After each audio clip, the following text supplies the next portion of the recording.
तर बारामतीची निवडणूक जर बिनविरोध झाली तर त्यातून समाजामध्ये एक चांगला संदेश जाईल। राजकीय पक्षांनी महाराष्ट्राची ही परंपरा जपायला हवी। खासदार अशोक चव्हाण यांनी हे मत व्यक्त केलंय।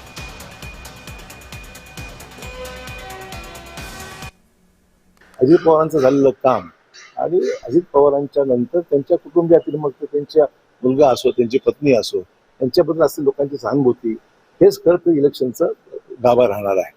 आणि त्यामुळे मला वाटतं की हे सर्व लक्षात घेता ही निवडणूक जर बिनविरोध झाली तर निश्चितच एक वेगळा मेसेज जाईल आणि आगामी काळामध्ये हीच प्रथा आणि परंपरा आणि संस्कृती सर्वांनी जोपासली आणि जपली तर मला वाटतं की त्याला काही वेगळं चर्चेचा विषय होऊ शकत नाही।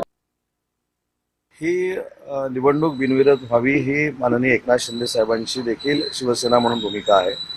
आता काँग्रेस कशा पद्धतीनं पुढे जातं कशा पद्धतीनं मागे येतं याच्यावर सुतोवाच संजय राऊतांनी केलेले आहेत, त्याच्यावर मला जास्त काही बोलायचं नाही।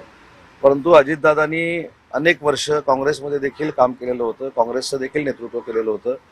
राजकारणापेक्षा व्यक्ती जर आपल्यामध्ये नसेल तर त्या ठिकाणी सुनेत्राबाईंनी निवडणूक लढत असतील तर ती बिनविरोध करणं ही प्रत्येकाची जबाबदारी आहे आणि तीच भूमिका शिवसेनेची आहे।